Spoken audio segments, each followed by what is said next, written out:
ओम शांति। मैं BK राजेश्वरी उत्तराखंड से सभी आत्माओं का स्वागत करती हूँ। आज मैं ये बताऊँगी आपको कि ज्ञान को अपने अंदर कैसे धारण करें। तो पहली बात तो ये है कि जब बाबा से प्यार होगा ना, तो ज्ञान तो अपने आप ही अंदर समाता चला जाएगा। जब बाबा ही नहीं ध्यान होगा तो ज्ञान कहाँ से याद आएगा। तो इसलिए ज्ञान के साथ साथ बाबा को भी स्मृति में रखना है अपनी, और ज्ञान को भी रखना है। इसके लिए देखो, एक तो मुरली कभी मिस नहीं करनी। मुरली डेली सुननी है। जितना मुरली को सुनोगे उतनी ही धारणाएं होगी।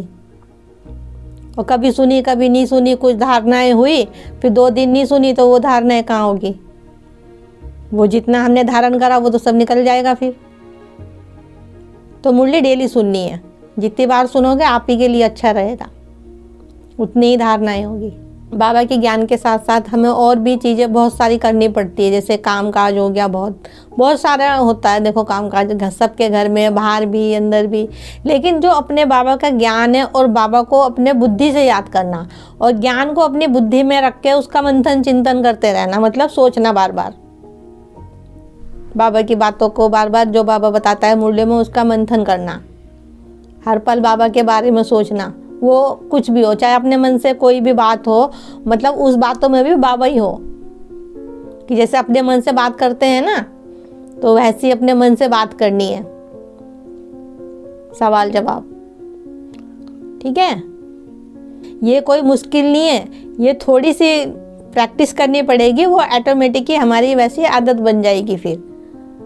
क्योंकि प्यार हमें बाबा से हो जाएगा, फिर हमें और कोई नजर ही नहीं आने का। फिर तो काम काज करते हुए सब बाबा बाबा अपना अंदर चलता रहेगा, बाबा का ज्ञान।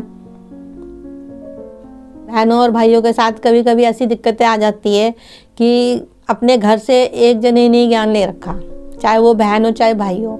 लेकिन और जो संग में आत्माएं हैंगी, वो समझती नहीं है। अब वो सोचते हैं कि पता नहीं क्या, मतलब क्या ज्ञान ले लिया, किसको मान रही है, किसकी पूजा कर रही है, क्या कर रही है। तो ऐसे मतलब जिस बच्चे ने ज्ञान भी ले रखा है तो वो थोड़ा परेशान सा होता है।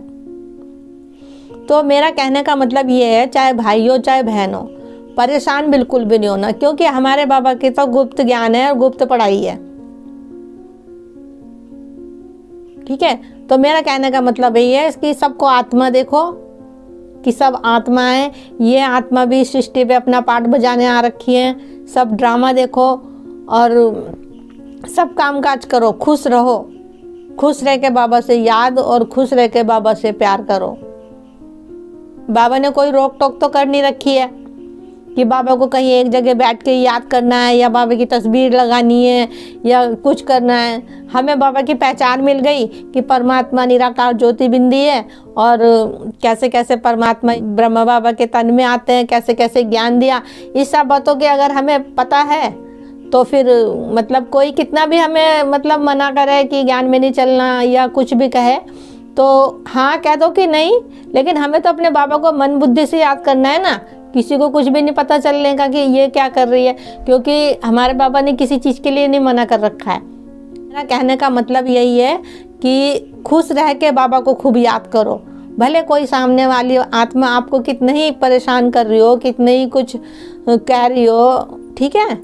समझ रहे हो ना मेरी बात को, कि कोई भी आत्मा कुछ भी कहे, कितना भी आपको जलील करे, परेशान करे, कुछ भी करे, लेकिन अपने बाप का हाथ कभी नहीं छोड़ना।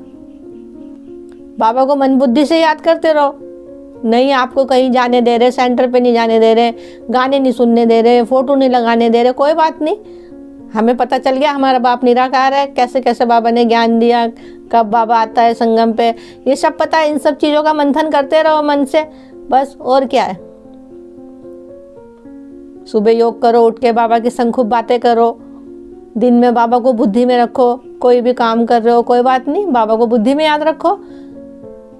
किसी सामने वाली आत्मा को नहीं पता चल पाएगा कि बच्चा क्या कर रहा है। अगर आप, अब यही है ना, आजकल के टाइम पे हर इंसान अपने उससे चलाना चाहता है इंसान को, और जब उनके उस पर नहीं चलते हैं, उनकी नहीं मानते हैं, तो फिर घर में क्लेश होता है।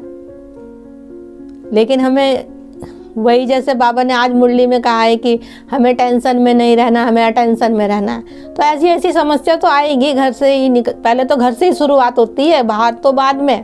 पहले घर से ही स्टार्टिंग होती है कि हमें टेंशन मिलती है घर से ही, लेकिन उस टेंशन को हमें अटेंशन में बदलना है।